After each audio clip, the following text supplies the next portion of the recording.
다 같이 사도신경으로 신앙 고백하시겠습니다. 나는 전능하신 아버지 하나님 천지의 창조주를 믿습니다. 나는 그의 유일하신 아들 우리 주 예수 그리스도를 믿습니다. 그는 성령으로 잉태되어 동정녀 마리아에게서 나시고 본디오 빌라도에게 고난을 받아 십자가에 못 박혀 죽으시고 장사된 지 사흘 만에 죽은 자 가운데서 다시 살아나셨으며 하늘에 오르시어 전능하신 아버지 하나님 우편에 앉아 계시다가 거기로부터 살아있는 자와 죽은 자를 심판하러 오십니다. 나는 성령을 믿으며 거룩한 공교회와 성도의 교제와 죄를 용서받는 것과 몸의 부활과 영생을 믿습니다. 아멘. 찬송가 200장 찬양하시겠습니다. 찬송가 200장입니다.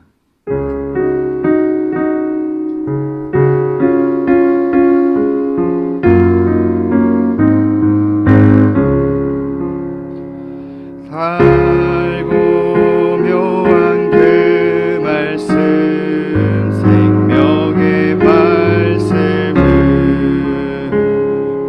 귀한 그 말씀 진실로 생명의 말씀이 나의 길과 믿음 밝히 주니 아름답고 귀한 말씀 생명샘이로다. 아름답고 귀한 말씀 생명샘이로다. 귀한 주님의 말씀은 내 노래 되도다. 너 사람을 살리는 생명의 말씀은 값도 없이 받아 생명길을 가니 아름답고 귀한 말씀 생명샘이로다. 아름답고 귀한 말씀 생명샘이로다. 널리 울리어 퍼지는 생명의 말씀은 마음의 용서와 평안을 공고로 주나니 다만 예수 말씀 듣고 복을 받네. 아름답고 귀한 말씀 생명샘이로다. 아름답고 귀한 말씀 생명샘이 3절 한 번 더 찬양하시겠습니다. 널리 울리어 퍼지는 생명의 말씀은 마음의 용서와 평안을 골고루 주나니 다만 예수 말씀 듣고 복을 받네. 아름답고 귀한 말씀 생명샘이로다. 아름답고 귀한 말씀 생명샘이로다.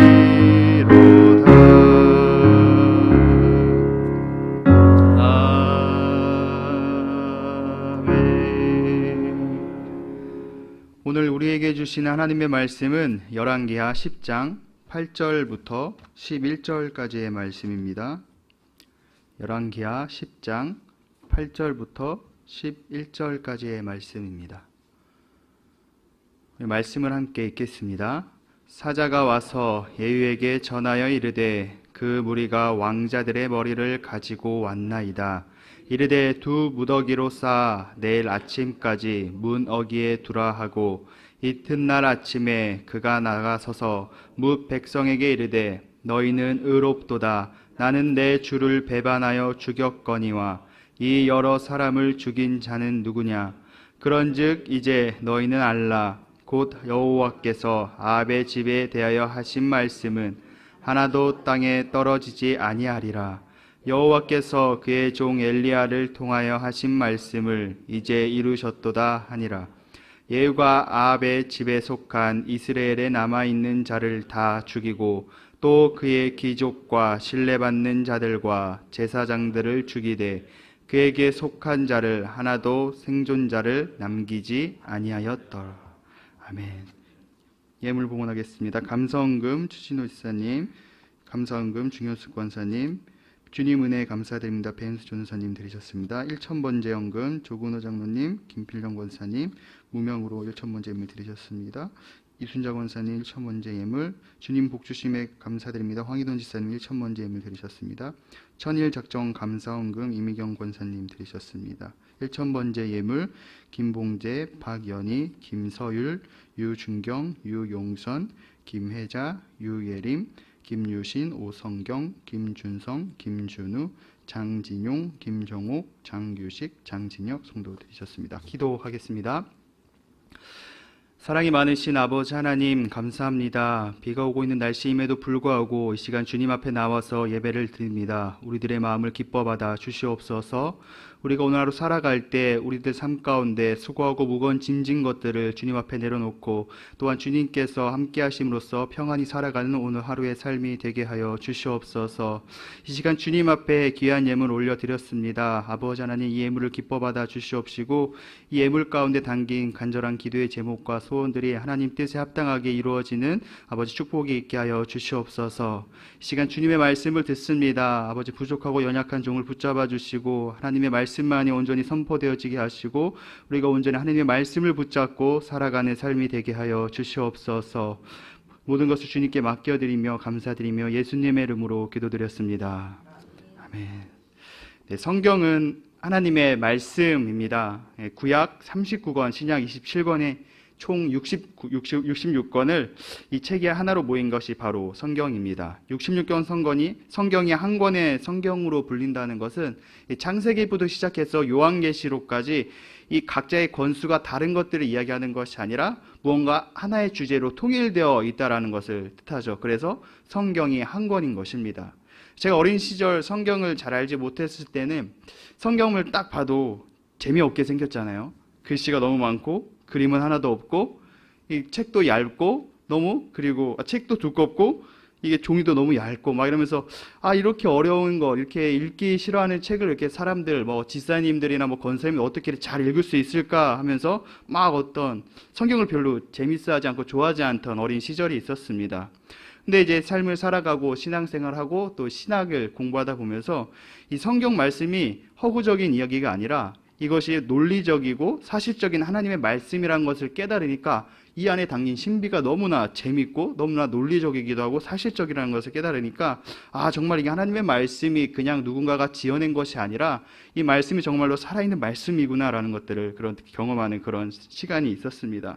이 창세기의 창조부터 시작해서 이스라엘 백성들의 역사 그리고 이스라엘 백성들이 멸망하고 예수님의 탄생과 부활 이 모든 것들이 하나의 이야기로 몇천 년의 역사가 이렇게 주제로 연결되어지는 것을 성경을 통해 봤을 때 이게 정말로 놀라운 하나님의 말씀이구나라는 것을 느낍니다. 왜냐하면 성경은 한 사람이 쓴 것이 아니기 때문에 각자가 다른 것을 많은 여러 사람들이 성경을 썼는데 그것이 하나로 연결된다는 것이 참으로 놀라운 신비가 아닐 수 없습니다. 그리고 창세기에 보면은 원복음이라 불리는 그 말씀이 있는데요. 제가 창세기 3장 15절 말씀을 읽어드리겠습니다. 내가 너로 여자와 원수가 되게 하고 내 후손도 여자의 후손과 원수가 되게 하라니 여자의 후손은 내 머리를 상하게 할 것이요 너는 그의 발꿈치를 상하게 할 것이니라 하고 하나님께서는 창세기에서 보면 하나님께서 태초에 천지를 창조하셨습니다. 근데 아담과 하와가 결국 하나님 말씀에 불순종하면서 죄를 짓고 말았습니다. 아담과 하와를 유혹했던 자가 누군가요? 바로 마귀의 모습을 한 사탄이었습니다. 그럼 하나님께서 이 사탄을 향해서 이 창세기 3장 15절 이 저주의 말씀인 거죠. 저주의 말씀이지만 어떻게 보면 이거는 하나님께서 예언하신 말씀인 것입니다. 이 뜻이 무엇일까요? 여자의 후손은 사단의 머리를 상하게 하고 사단은 여자의 후손의 발꿈치를 상하게 할 것이라. 우리가 창세기 말씀이 내용만 봤을 때 갑자기 뜬금없이 이런 저주의 그냥 말씀만 나왔다라고 볼 수 있겠지만 성경 전체적으로 봤을 때 이 여자의 후손이 누구입니까? 바로 예수 그리스도입니다. 예수 그리스도, 예수님께서는 십자가에서 죽으시고 부활하심으로 말미암아 사단의 머리를 상하게 하셨습니다. 이 머리가 상한다는 것은 끝이 났다는 것을 의미하는 거죠. 근데 사단이 한 일은 무엇입니까? 고작 예수님의 발 뒤꿈치밖에 상하게 하지 못하겠다라고 창세기부터 예수님에 대한 예언을 말씀하고 있는 것이죠. 결국 창세기에서 말씀하신 하나님의 말씀이 예수님을 통해서 이루어지는 것을 우리는 이 66권 성경을 통해서 볼 수 있습니다. 엄청나게 긴 역사의 시간이었지만 하나님의 말씀이 이루어짐을 우리는 보게 됩니다. 오늘 우리가 읽은 말씀도 하나님의 말씀이 이루어지는, 보여주는 그런 말씀의 내용인데 아합 가문은 예후에 의해서 완전히 진멸되었죠. 우리 8절 말씀을 함께 읽어보겠습니다. 사자가 와서 예후에게 전하여 이르되 그 무리가 왕자들의 머리를 가지고 왔나이다. 이르되 두 무더기로 쌓아 내일 아침까지 문 어귀에 두라 하고. 예후는 마지막으로 남은 아합의 70명의 왕자들을 교육하는 자들에게 그 왕자들의 머리를 가져오라고 편지를 보냈습니다. 그리고 그 교육하는 자들은 아무런 지체도 없이 그 왕자들의 머리를 예후에게 가져다 주었습니다. 그리고 예후는 그 머리를 가지고 받은 다음에 두 무더기로 쌓아서 성전 문 앞에 두 무더기로 쌓아두라고 했습니다. 그리고 그 다음날 많은 백성들이 성문 입구에 쌓인 왕자들의 머리를 보았겠죠. 처음에 사람들이 이것이 무엇인지 몰랐을 것입니다. 아마도 그냥 그 모습을 보면서 엄청나게 끔찍한 학살이 일어났구나 하고 생각했겠죠. 실제로 여러분들 앞에 70개의 머리 무덤이 있다고 생각해 봅시다. 여기에 70개 정도의 머리 무덤이 있다면 엄청 끔찍하고 무섭지 않겠습니까? 그리고 그 아침에 예후가 나가서 백성들 앞에서 이렇게 이야기합니다. 9절 말씀을 함께 읽어보겠습니다. 이튿날 아침에 그가 나가 서서 뭇 백성에게 이르되 너희는 의롭도다. 나는 주를 배반하여 죽였거니와 이 여러 사람을 죽인 자는 누구냐. 예후가 백성들 앞에서 이렇게 이야기합니다. 백성들에게는 죄가 없다라고 말합니다. 그리고 아합을 반역해서 죽인 것은 자기 자신이라고 이야기하는데 이 다음 말이 중요합니다. 예후는 누가 이 모든 사람을 죽였느냐고 하면서 백성들에게 질문을 던지죠. 누가 이 사람들, 이 70명의 아들을 이 예후, 아합의 이런 모든 사람들을 다 죽였느냐라고 어떤 질문을 백성들에게 던집니다. 이 질문에는 의도가 있는데요. 10절 말씀을 함께 읽어보겠습니다. 그런즉 이제 너희는 알라 곧 여호와께서 아합의 집에 대하여 하신 말씀은 하나도 땅에 떨어지지 아니하리라. 여호와께서 그의 종 엘리야를 통하여 하신 말씀을 이제 이루셨도다 하니라. 예후는 아합의 죽음이 하나님께서 말씀하신 것이 이루어졌다라고 하는 것을 백성들에게 알리고 있습니다. 그러니까 아합을 죽인 것은 결국 내가 아합의 모든 자손들, 아합을 내가 진멸하였지만 그것을 행하신 것은 바로 하나님의 뜻이고 하나님의 말씀이었다라고 말하고 있는 거죠. 그러니까 하나님께서 아합에 대한 심판을 말씀하셨고 이 말씀이 나를 통해서 자신을 통해서 이루어졌음을 백성들에게 알린 것입니다. 아마도 이거는 중요한 역할을 합니다. 예후의 어떤 쿠데타의 정당성을 많은 백성들에게 보여주는 것이죠. 그러한 정당성을 보여줬을 때 백성들은 아마도 예후를 따르게 되지 않겠습니까? 그렇기 때문에 예후는 하나님께서 심판하신 것이다 라고 하면서 많은 백성들에게 자신의 어떤 쿠데타의 정당성을 이야기하는 겁니다. 그러니까 단순한 자신의 어떤 욕심과 보복 반역이 아니라 하나님께서 예언하셨던 말씀이 이루어졌다라는 것을 백성들에게 선포한 것이죠. 열왕기상 21장 21절에 이런 말씀이 있는데요. 제가 읽어드리겠습니다. 여호와의 말씀이 내가 재앙을 내려 너를 쓸어버리되 내게 속한 남자는 이스라엘 가운데 매인자나 노인자를 다 멸할 것이요. 이 말씀은 어떤 말씀이냐면 하나님은 엘리야를 통해 나봇을 죽이고 포도원을 빼앗은 아합에게 하신 말씀입니다.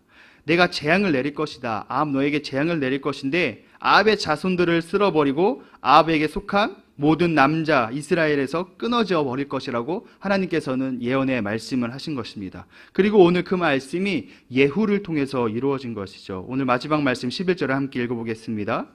예후가 아합의 집에 속한 이스라엘에 남아있는 자를 다 죽이고 또 그의 귀족들과 신뢰받는 자들과 제사장들을 죽이되 그에게 속한 자를 하나도 생존자를 남기지 아니하였더라. 오늘 말씀을 통해서 아합에게 하신 예언이 예후를 통해서 다 이루어졌음을 우리는 보게 됩니다. 우리는 아합에게 예언했던 하나님의 말씀을 그것과 그대로 이루어진 보면서 하나님의 말씀이 신실하다라는 것을 오늘 말씀의 내용을 통해서 보게 됩니다. 하나님의 말씀은 신실하며 하나님께서 하신 말씀은 결국 이루어진다라는 것을 우린 성경을 통해서 깨닫게 되는 것이죠. 그리고 오늘도 하나님은 우리에게 이 성경을 통해서 말씀하고 계십니다. 하나님이 아닌 우상을 섬기며 세상의 풍조를 따라 살았던 아합 가문의 결말은 아주 처참했습니다. 아합 가문의 모습을 보면서 우리가 의지할 수 있는 것은 어떤 돈을 의지하거나 명예를 의지하거나 권력을 의지해서는 안 된다는 것을 보게 됩니다. 더군다나 하나님 앞에서 어떠한 명예와 어떠한 권력을 가지고 있더라도 그것은 다 보잘것없음을 보게 됩니다. 또한 이건 돈이나 명예나 이런 것들은 모두 다 사라지고 영원하지 않다라는 것을 우리는 오늘 아합의 이 삶을 통하여서 보게 되는 것이죠. 그런데 하나님께서는 우리에게 영원한 영생을 약속하셨습니다. 이 영생은 무엇이냐면은 유일하신 하나님과 그의 아들을 아는 것이 바로 영생이라고 하였습니다. 하나님은 결국 성경을 통해서 이 세상이 어떻게 되실지 말씀하셨습니다. 그리고 하나님께서 하신 이 말씀은 지금도 이루어지고 있는 중입니다. 하나님의 말씀은 언제나 신실하며 영원합니다. 그리고 끝내 결국 하나님의 말씀은 이루어질 것입니다. 하나님은 오늘도 말씀대로 이루실 것입니다. 우리가 어떠한 생각을 가지고 우리가 무엇을 따르고 살든지 간에 하나님의 말씀은 이루어질 것입니다. 그렇기 때문에 우리들이 붙잡아야 될 것은 온전히 하나님 말씀밖에 없음을 우리는 보게 됩니다. 우리가 다른 것을 의지하는 것이 아니라 다른 것을 붙잡았던 그런 아합처럼 이렇게 참담한 결말을 우리 삶 가운데 맞이하는 것이 아니라 하나님의 말씀을 붙잡는 것이 생명의 길이며 하나님의 말씀을 신뢰하는 것이 삶의 축복임을 깨닫고 하나님의 말씀을 더욱 신뢰하며 복된 삶이 되시기를 축복합니다. 우리 이 시간 함께 기도하도록 하겠습니다. 기도 제목을 함께 읽겠습니다. 하나님의 친구로 살아가게 하소서. 성령께서 이끄시는 삶 되게 하소서. 자녀들의 새 학기를 축복하소서. 환우들에게 치유의 은혜를 주소서. 우리 담임 목사님께서 그리고 지금 기도원 중에 기도하고 계십니다. 간절한 기도 제목이 있으실 텐데 그 기도 제목들이 하나님 뜻 가운데 언제 이루어질 수 있도록 담임 목사님을 위해서도 함께 중보해 주시기 바랍니다. 우리 시간 말씀을 기억하면서 기도 제목을 기억하면서 우리 주여 삼청 외치고 다 같이 기도하시겠습니다. 주여 주여 주여. 은혜가 많으신 아버지 하나님 감사합니다. 아버지 하나님 오늘도 우리에게 귀한 말씀 허락하여 주시옵시고 우리가 오늘 하루 살아갈 때 더욱 하나님의 말씀을 의지하고 살아가는 삶이 되게 하여 주시옵소서. 아버지 성경을 통하여서 하나님의 말씀이 결국 이루어짐을 우리가 깨닫게 하여 주시옵시고 우리가 더욱 하나님의 말씀을 붙잡고 의지하는 삶이 되게 하여 주시옵소서. 세상에 다른 헛된 것을 붙잡고 바라보는 것이 아니라 우리가 영원한 하나님의 말씀을 붙잡고 의지하며 살아가게 하여 주시옵소서. 우리가 하나님의 말씀을 붙잡고 살아갈 때 우리 삶의 축복이 있음을 더욱더 깨닫고 하나님의 말씀을 의지함으로써 얻는 축복이 우리 삶 가운데 간증으로 나타나는 우리의 인생이 되게 하여 주시옵소서. 아버지 이 시간 우리가 하나님의 친구로 살아가길 간절히 소망합니다. 우리가 다른 것들과 버타며 살아가는 것이 아니라 우리를 친구로 부르신 주님을 기억하며 날마다 하나님과 동행하며 친밀한 삶을 살아가는 우리들의 삶의 여정이 되게 하여 주시옵소서. 아버지 성령님께서 우리를 이끌어 주시길 간절히 소망합니다. 우리가 날마다 성령 충만한 삶을 살게 하시고 성령님께서 이끄시는 삶을 온전히 살아갈 때 우리가 더욱 하나님 기뻐하시는 모습으로 살아갈 수 있음을 깨닫게 하여 주시옵소서. 또한 아버지 성령님께서 우리의 삶을 아버지 우리의 부족한 연약한 삶을 붙잡아 주시옵시고 우리가 하루하루 살아갈 때마다 하나님의 능력과 힘으로 온전히 살아갈 수 있도록 성령님 날마다 우리와 동행하여 주시옵소서. 우리에게 날마다 함께 은혜를 더하여 주시옵시고 우리가 더욱더 날마다 하나님을 의식하며 하나님을 더욱더 바라보며 하나님께 온전히 소망을 두며 살아가게 하여 주시옵소서. 아버지 이제 새학기가 시작되었습니다. 우리 자녀들의 새학기를 주님께서 축복하여 주시옵소서. 아버지 하나님 만나는 곳 아이들마다 아버지 좋은 것들이 아버지 사귀며 나아갈 수 있는 자녀를 되게 하여 주시옵시고 우리 자녀들이 또한 더욱더 하나님의 말씀을 붙잡고 살아가는 자녀들 되게 하여 주시옵소서. 하나님의 말씀만이 아버지 영원히 살아있는 말씀